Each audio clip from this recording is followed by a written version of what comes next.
estarão ali. Convido a igreja a abrir a palavra de Deus, livro de Ezequiel. Livro de Ezequiel, capítulo de número 37, Ezequiel 37,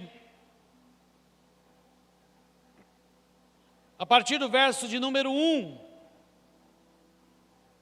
Ezequiel, capítulo de número 37, a partir do verso de número 1.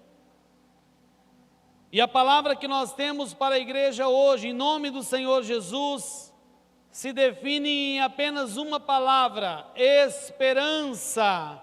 Qual é a sua esperança? Pergunte ao seu coração. Ezequiel 37, a partir do verso de número 1.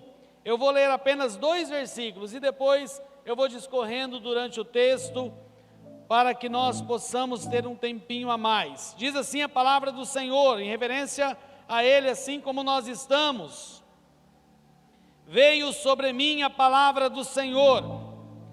Ele me levou pelo Espírito do Senhor e me deixou no meio de um vale que estava cheio de ossos. E me fez andar ao redor deles. Eram muito numerosos na superfície do vale e estavam sequíssimos. Amém. Pai, obrigado por Tua palavra revelada a nós, pelo Teu Santo Espírito que ministra em nosso coração. Obrigado, meu Deus, porque tem nos sustentado e temos nos alimentado através desta palavra, dia após dia, ela pregada, ela lida, ela revelada, ela transmitida a nós. Em nome de Jesus é que nós oramos. Amém. Meus amados irmãos, eu preguei esta palavra na igreja há muito tempo atrás. Eu não me lembro quando, mas há alguns anos atrás. E nessa semana eu estava dizendo para a Cláudia, falei, me deu vontade de pregar novamente sobre essa passagem da visão de Ezequiel, ali no Vale dos Ossos Secos, onde Deus leva Ezequiel a um passeio e um cemitério. Você já passeou no cemitério? Não sei se você já teve a curiosidade de pegar um dia comum e dar uma volta lá dentro do cemitério, e aí você anda, vê aquelas covas, né, sepulturas chiques, sepulturas simples, umas com tijolinho, azulejo, outras na terra. É mais ou menos assim que Deus leva Ezequiel a uma visão. A diferença era que não havia sepulturas, os ossos estavam sobre a terra. A visão de Ezequiel é dessa forma. E nós precisamos então entender algumas coisas aqui para a nossa vida. Será que a nossa vida não está na mesma situação deste povo, da qual Deus mostra para Ezequiel? E eu não posso deixar de iniciar esta mensagem dizendo quem era esse povo que Deus mostra que estava sequíssimo para Ezequiel. Quem era esse povo?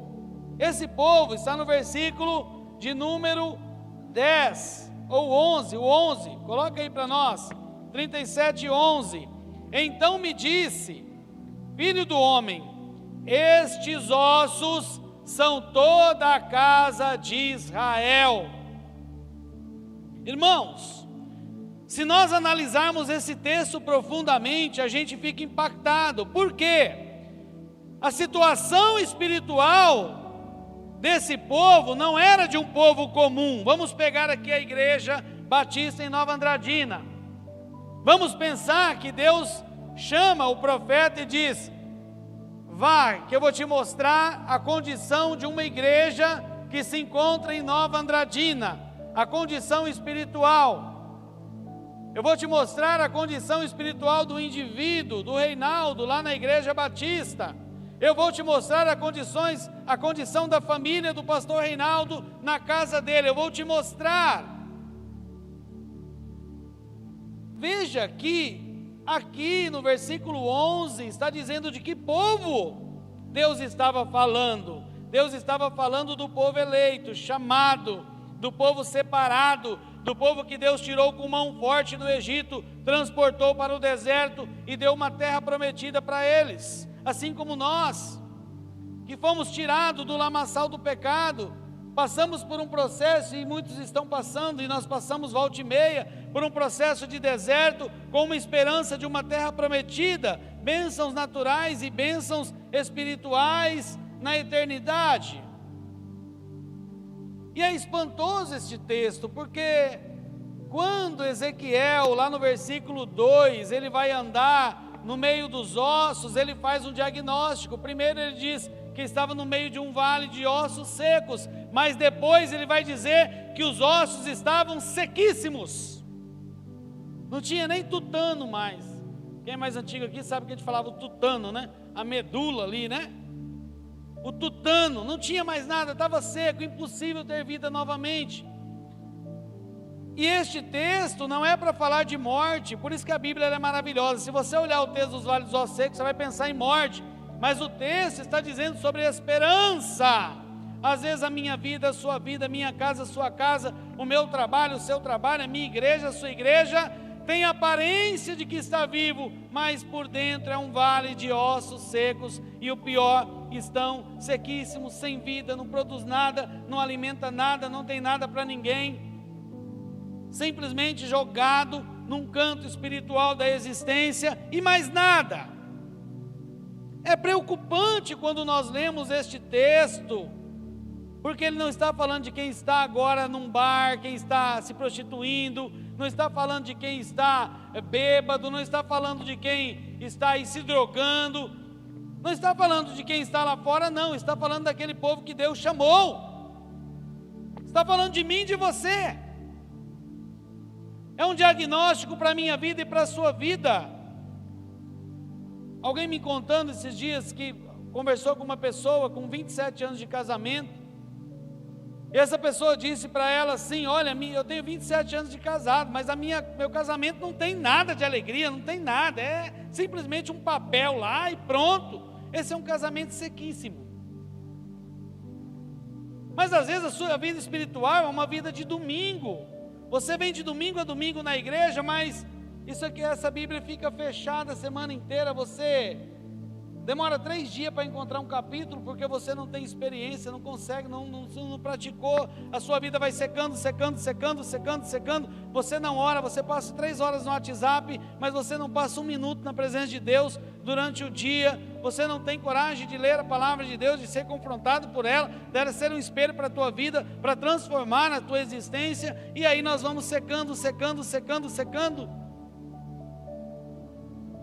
Esse é o diagnóstico que Deus dá a Ezequiel.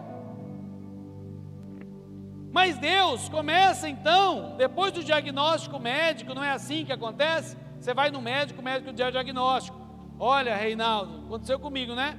A sua vitamina D está 10, 12, 13, né? 13%. Ainda bem que você não pegou Covid. Eu falei, se peguei foi Deus, né? A partir daquele diagnóstico, eu comecei a tomar vitamina, comecei a melhorar algumas coisas ali, comecei a caminhar um pouco mais no sol, comecei a colocar a canelinha no sol, que estava branca, parecendo uma mandioca, né? Tomar um solzinho de manhã, para poder meu corpo absorver a vitamina.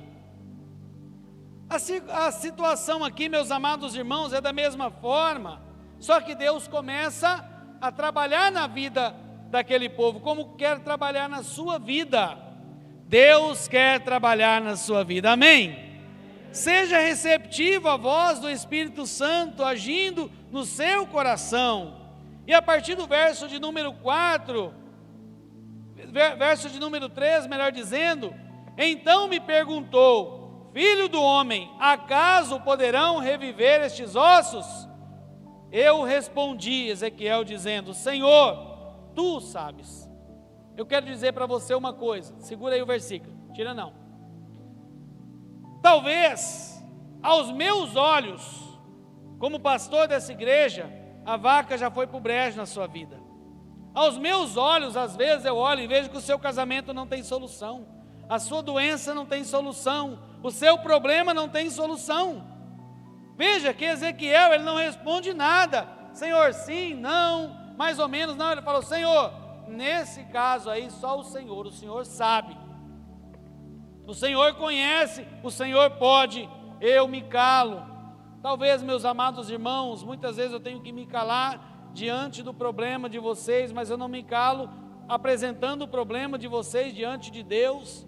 Então eu digo: Senhor, olha por aquela mulher, olha para aquele homem, olha para aquele jovem, olha para aquele problema A, olha para aquele problema B. Meu Deus, eu não posso, mas o Senhor pode todas as coisas. Versículo de número 4: disse-me ele: profetiza a estes ossos e diz-lhes: ossos secos, ouvi a palavra do Senhor. Sabe por que você está aqui esta noite? Não foi para ver o pastor Reinaldo, ou quem fosse pregar, ou para ver o louvor. Você tem que estar aqui essa noite, irmão, minha irmã, preparado para ouvir a palavra do Senhor, porque a palavra do Senhor é profética sempre para mim e para você. Amém? A palavra do Senhor jorra profecias para a minha vida e para a sua vida. Tem muitas pessoas que se baseiam em homens e buscam agora, está uma geração de profeta de Facebook. É profeta para lá, é profeta para cá, é profeta do Pix, é profeta da transferência online, né? É profeta disso, é profeta daquilo, e a gente não quer ler a palavra de Deus. Então é mais fácil alguém chegar para nós e dizer: eis que te digo, né? Você vai casar semana que vem, passou 30 anos, você não casou, aí você desanimou. Porque é mais fácil do que eu abrir a palavra de Deus e olhar para ela e ver a revelação de Deus para mim, aberta, saltando aos meus olhos, dizendo: Reinaldo, leia. Mas é mais fácil eu pegar e ouvir esses pregadores melosos, que dá até diabetes, de tão meloso que é. E eu não acho na palavra de Deus, em lugar nenhum, palavras fáceis, palavras doces. A palavra de Deus, quando eu leio, ela está sempre me confrontando, porque eu sou um pecador. Ela está sempre me alertando, ela está sempre cuidando de mim. Não tem tanta palavra doce na Bíblia. Mas hoje é muito fácil. Pregadores que vão dormir, acordam: eu quero ser pregador. E vai pregando, e muita gente acreditando e sendo levado por doutrinas e ensinos de demônios. Como diz a Bíblia, porque o demônio também ensina, porém ele usa pessoas para transmitir o ensino dele. Quando você não tem conhecimento, você entra. Então a palavra de Deus vai dizer aqui: ossos secos, ouvi a palavra do Senhor. Assim diz o Senhor Deus a estes ossos: eis que farei entrar o Espírito em vós e vivereis, porei tendões sobre vós e farei crescer carne sobre vós, e sobre vós estenderei pele, porei em vós o Espírito e vivereis, e sabereis que eu sou o Senhor. Versículo 7. 4 coisas para a tua vida esta noite. Se você quiser que o Espírito Santo mude a sua vida, tome cuidado. Você precisa entender certas coisas que precisam acontecer na sua vida, para que haja novamente vida no seu coração, vida na sua casa, vida no seu trabalho, vida na sua vida social, vida onde você estiver. Diz assim o versículo 7: então profetizei o que me foi ordenado. Ele não acrescentou nem tirou.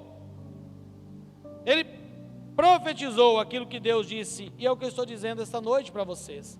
Eu não vou aumentar nem diminuir. Aquilo que está dizendo a palavra de Deus será apenas transmitido a vocês, como fazem aqui todos os pastores que pregam nesse púlpito.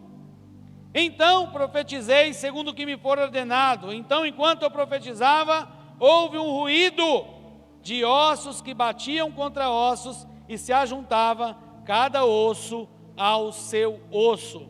A primeira área que Deus vai agir na sua vida, para trazer vida novamente para a sua vida, para a sua casa, para o seu lar, para o seu trabalho, será colocar o osso, cada osso no seu lugar. Então aqui, a primeira coisa que Deus trabalha na nossa vida quando precisa mudar a nossa vida, Ele trabalha na estrutura. Os nossos ossos são a estrutura do nosso corpo, 206 ossos, bem colocadinhos, cada um no seu lugar. O meu fêmur não vai servir para colocar no meu braço, não vai funcionar, não vai dar certo, eu não sou um Frankenstein. A nossa vida no lar tem que ser uma vida estruturada, cada osso no seu osso. Famílias que aqui estão, prestem atenção, na sua casa, cada osso tem que estar no seu lugar. Filho não tem autoridade para falar com você alto. Filho não tem autoridade de fazer bico para você. Eu me embrulho o estômago quando eu vejo o filho enfrentando o pai, adolescente fazendo bico para pai, para mãe. Não é culpa da criança. Eu não olho para a criança, eu olho para o pai que está passando vergonha. Porque eu tenho filhos imperfeitos. Tem um aqui, os outros aí que nem na igreja mais estão, mas porém tem uma coisa. E são maiores de idade. Nunca me fizeram passar vergonha, né? A mãe deles até que de vez em quando eles davam uma escapadinha. Mas comigo, nunca eu passei vergonha com os meus filhos. Porque eu olhava para eles, era o olhar do X-Men. Até aquele que ergue o óculos assim, fuzila. Né? Era desse jeito, só tirava o óculos assim, ó. Né? Um irmão uma vez me perguntou: pastor, o senhor tem poder na ponta do dedo? Eu falei: por quê? Ele falou: porque o senhor fez assim, era o Mateus, né? Fez assim, ele foi acompanhando o teu dedo, acompanhando ele, e sentou. Hoje, nós vemos os ossos fora do lugar. Isso vai transformar a sua vida num vale de ossos secos. Criança de 10 anos, 9 anos, batendo o pé com o pai, batendo o pé com a mãe. Esposa gritando com o marido. Marido maltratando a esposa, na frente de pessoas, e nem de casa pode, quanto mais na frente de pessoas. Desonra, sendo trocados, os ossos estão fora do lugar. Nós precisamos colocar novamente a estrutura no lar, que a sociedade, essa ideologia destruidora de Satanás, tirou de nós. Tirou de nós. Pais, mães, coloque o ossinho do lugar lá na sua casa. Falou ossinho, você é um ossinho do dedão, volte para lá. Volte para lá. Quem tem acima de 40 anos aqui sabe o que eu estou dizendo, 35 anos, 40 anos. Como que era, irmãos? Hoje é a criança que manda, é o adolescente que manda. É o adolescente que determina que celular que ele quer, se é o X9, X10, Y5Z. Ele que determina o que ele quer estudar, o que ele quer falar, ele que determina o que ele quer comer, 5 tipos de mistura. Ah não, hoje eu quero isso aqui. Aí faz uma misturinha só para o princeso. É para acabar com o piqui de Goiás, eu estive lá em Goiás, né? E não acaba não, mas tem piquinha doidado lá, hein? A gente precisa reestruturar a nossa vida. Meninos que dormem a hora que quer, acordam a hora que quer, estudam a hora que quer. A estrutura, veja lá, que os ossos já chegaram, osso ao seu osso. Estrutura é cada um no seu devido lugar. Aprenda isso, você que está aqui esta noite. Esses dias me perguntaram assim: nossa, mas por que você está 10 anos de auxiliar na igreja? Eu falei: sabe por quê? Porque militar sabe o seu lugar. Militar sabe o seu lugar, ele não é o comandante? A ordem vem dele. Ele assina a ata. Só isso. Cada osso no seu devido lugar, o osso mestre é ele. É fácil, lá no seu trabalho, cada osso no seu devido lugar. Manda quem pode, obedece quem tem juízo. E é assim. É assim que funciona. Tem liderança, mas o líder vai lá e tem que cobrar, e tem que exigir, e pronto, acabou. Segunda coisa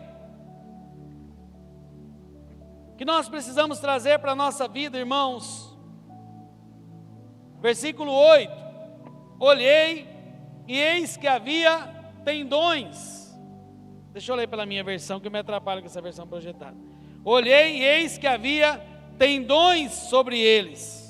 Segunda coisa que Deus precisa trazer para a sua vida: tendões. Sabe o que significa tendão? Impulso, força. Muitas vezes a nossa vida está um vale de ossos secos, porque nós não sonhamos mais, nós não temos projetos mais, nós não queremos ir adiante, nós estamos na zona de conforto que vai acabar nos destruindo mais cedo ou mais tarde. Se você quer ter uma vida que impulsione você, Tenha uma vida de sonhos, de projetos, de querer crescer. Não é pecado. Não é pecado você querer evoluir na vida, não. Não é errado você querer ser o gerente da empresa.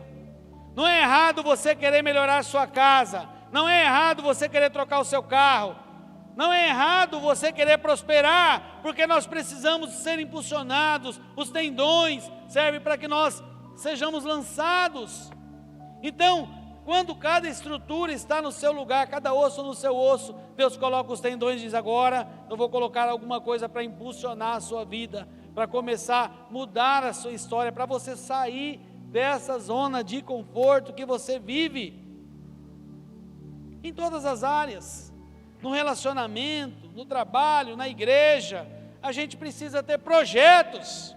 Ter tendões é ter projetos, é querer avançar.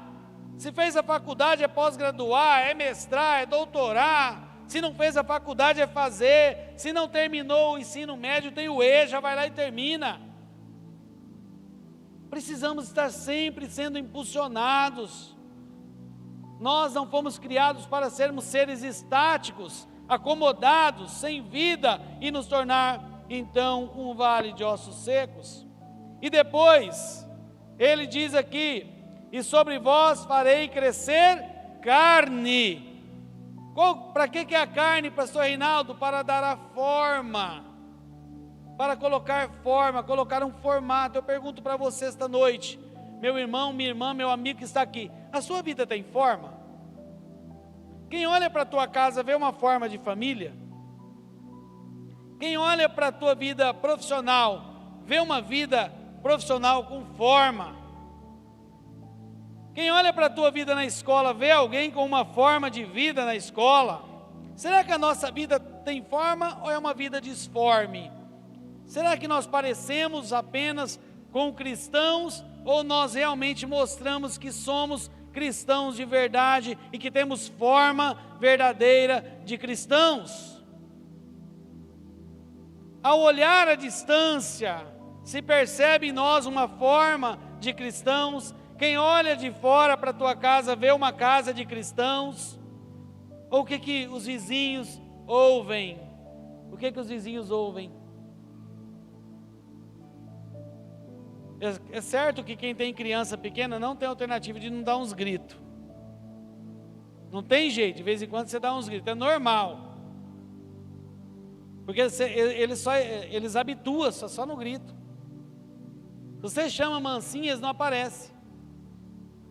Aí você tem que dar uns gritinhos, eles aparecem. Aí o vizinho diz: está gritando, vou ligar para o conselho tutelar. Vai traumatizar a criança, né? Eu já expliquei aqui como é que faz. Põe o som da Mara Lima: vai queimar, deixa o fogo te queimar. É em código porque está sendo gravado, né? Então, irmãos, a gente precisa dar forma à nossa casa, dar forma à nossa vida. Esposinho, esposinha e filhinhos passeando na praça, tomando tereré e as crianças brincando no parquinho. É lindo. Não caiu da moda. Quando eu passo lá no portal que eu vejo famílias lá, eu acho tão lindinho. O pai colocando a criança e a mãe ali sentada no celular, né? Às vezes, né? Às vezes, por que vocês riram? Só acontece isso aqui lá em Batayporã, aqui não acontece não, né? Mas é bonito, está todo mundo ali, as crianças ali, é lindo de ver. Por que não? Por que não?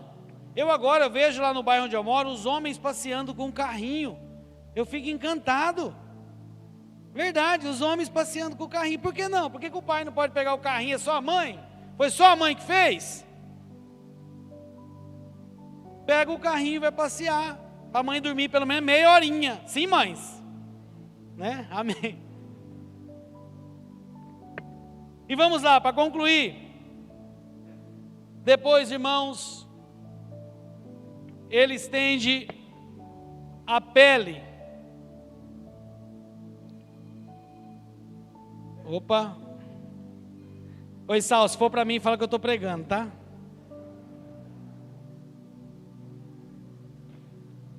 Irmãos, eu só brinco assim com os conhecidos, viu? Pode ficar tranquilo, tá? Não fazer ninguém passar vergonha não, tá bom? Acontece, inclusive vou até colocar o meu aqui, que eu acho que está alto também. Segura aqui, Cláudia. Não toca aqui, eu passo vergonha. Esqueci de abaixar. Irmãos, vamos lá. Quarta e última coisa que precisamos trazer para a nossa vida, para dar vida à nossa casa, a pele. Você sabe por que serve a pele? Proteção. A nossa pele serve para nos proteger, para equalizar a nossa temperatura corporal. Eu pergunto a você, a sua casa está protegida ou você está com o seu filho menor de 16 anos assistindo Round 6? Eu só não vou fazer que olhe para o seu irmão e pergunta porque vocês estão de máscara. Irmãos, quero dizer uma coisa para vocês muito séria. Hoje nós vivemos lares totalmente desprotegidos. Meu netinho estava em casa e pegamos e demos um celular para ele. E nós não sabíamos, ele estava vendo do Batman, um desenho do Batman. E lá tinha um desenho do Batman, do mal. Um brinquedinho lá, um joguinho, né? Batman do mal. No meu tempo o Batman só fazia o bem, o Batman começou a fazer mal agora. E ninguém sabe que tem aquele joguinho. Um menino de 4 anos já sabia. Aí a Cláudia disse, você vai ver agora o outro Batman, o Batman do bem. Muitas vezes os nossos lares estão desprotegidos. A pele foi colocada para proteger. Muito cuidado com o que entra dentro da sua casa pelas ondas, né? Aí agora não sei mais nem como é que é o nome das ondas, né? Mas era rádio, era TV, hoje é internet, tantas coisas que têm entrado na nossa vida e a gente não percebe. Deus, para estruturar a nossa vida, Ele precisa protegê-la, colocar novamente a pele e dar uma proteção à nossa casa. O que tem entrado no nosso coração, no meu e no seu coração? Meu amado irmão, essas 4 coisas, então, se você fizer, com certeza, a última eu vou falar agora, mas com certeza a sua casa começará uma grande mudança a partir de então. Então, relembrando, primeira coisa, estruture o seu lar, coloque cada um no seu devido lugar. Cada um no seu devido lugar. Depois, coloque os tendões, permita que Deus coloque sonhos e projetos na sua vida. Hoje eu conversando com o irmão aqui na igreja, ele falou, pastor, eu quero viajar. Eu falei, vamos viajar. Ele falou, não posso só trabalhar, né, pastor? Eu falei, não pode só trabalhar, tem que ter projeto, tem que querer viajar, tem que querer viver a vida também. Terceira coisa, a carne, colocar formato nessa vida, sua vida precisa de forma. Eu, quando eu era adolescente, tinha adolescente não, já era um jovem já, né? Tinha um caça-fantasma. Sei que tem gente que lembra aí, vai lembrar do Geleia. Quem lembra do Geleia? Olha que cambada de veiarada aí, né? Geleia. O Geleia, você pegava ele, né? E ele melecava todo mundo. O Geleia não tinha forma. Você não é um Geleia. A sua família não é a família Geleia. O seu trabalho não é o trabalho Geleia. A gente precisa ter uma forma definida de quem nós somos, aonde nós estamos e o que nós fazemos. E a pele, irmãos, para proteger a nossa vida, proteger o nosso coração, proteger o nosso relacionamento, proteger a nossa casa, proteger o nosso trabalho das circunstâncias intempéries que se apresentam. E eu concluo dizendo que por último, vem o Espírito. Não adianta nada disso se Jesus não habitar na sua casa, amém? O Espírito da profecia, o Senhor Jesus, precisa habitar na sua casa, porque é Ele que vai completar tudo isso que eu disse. Ele vai ser o princípio e o fim, o alfa e o ômega de todo esse processo. A permissão para iniciar é dele, Ele quer concluir na sua vida, quer transformar na sua vida, quer fazer da sua vida algo diferente, porque nós não estamos aqui por uma vida sofrida, nós temos desafios, mas nós precisamos querer uma vida abundante. Isso não quer dizer ter dinheiro ou não ter dinheiro, mas é uma vida com sentido de existência para nós. O que eu estou fazendo aqui? Da onde eu vim? Essa é a pergunta que ecoa por milhares e milhares e milhares de anos. Mas Jesus diz: eu tenho, meu filho, minha filha, um projeto para você. Olha lá para Ezequiel, vê o que está faltando na sua vida, coloca isso, profetiza para você mesmo essa situação, que a sua vida vai começar a entrar no eixo. Eu vou chegar e vou te encher do Espírito Santo, então você vai ser pleno na minha presença. Amém, meus irmãos? É isso que Deus tem para a minha vida e para a sua vida. E o versículo 12, assim diz o Senhor: abrirei a vossa sepultura e farei sair dela povo batista de Nova Andradina, meus amigos visitantes que estão aqui hoje, e vos trarei de volta à casa de Israel. Deus quer devolver para você aquilo que você entregou na mão do diabo. Deus não tem que restituir nada para você, só que Ele te deu e você deixou o diabo levar. E se você falar: Senhor, eu queria aquilo que o Senhor me deu uma vez, Deus só dá um sopro e o diabo te devolve tudinho. Seja a tua paz. Helena disse aqui, irmãos, não há coisa pior do que você colocar a cabeça no travesseiro e não conseguir dormir. Eu sempre falo para minha esposa, eu sou ao contrário, eu coloco a cabeça no travesseiro e não consigo acordar, né? Dificuldade para acordar, mas às vezes eu tenho insônias, que a noite e o dia não amanhece, e a gente precisa trazer para a nossa vida. Ministério de louvor, por favor. Eu gostaria de convidá-los neste momento, que você, aí onde você está, fechasse os seus olhos. E se nesta noite você precisa tomar uma decisão na sua vida, eu não sei o que eu falei aqui, qual área você está se encaixando, se uma, ou se nenhuma, ou se em todas, mas você chegou aqui como um vale de ossos secos, ossos sequíssimos. Talvez você chegou aqui esta noite sem nenhuma esperança. Pastor, para mim não tem mais jeito, o meu problema não tem solução, eu tenho traumas que eu trago, eu tenho problemas que eu vivo. Pastor, olha, não tem mais jeito, o que eu penso é terrível para a minha vida. Eu quero dizer para você esta noite, para Deus há solução. Nada há impossível ao nosso Deus. Eu quero orar pela sua vida. Coloque a mão no seu coração, neste momento. Pai querido, em nome de Jesus, neste momento nós estamos reunidos e a Tua palavra nos diz, Senhor, que onde estiver 2 ou mais reunidos em Teu nome, o Senhor se faria presente. E nós estamos aqui esta noite reunidos porque somos falhos e pecadores. Estamos aqui reunidos porque carecemos da profecia viva do Senhor sobre as nossas vidas. Talvez tem lares aqui esta noite totalmente desestruturados, onde o casal não se entende, onde os filhos dominam o lar, são os senhores do lar, onde amigos têm influência na casa, onde parentes têm influência na casa. É uma casa desestruturada, Senhor.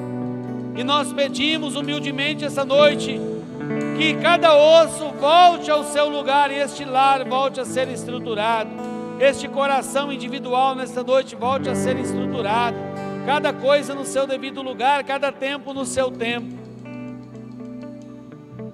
Talvez tem pessoas que chegaram aqui esta noite, meu Deus, sem projetos, sem sonhos, entregues à sorte da própria existência.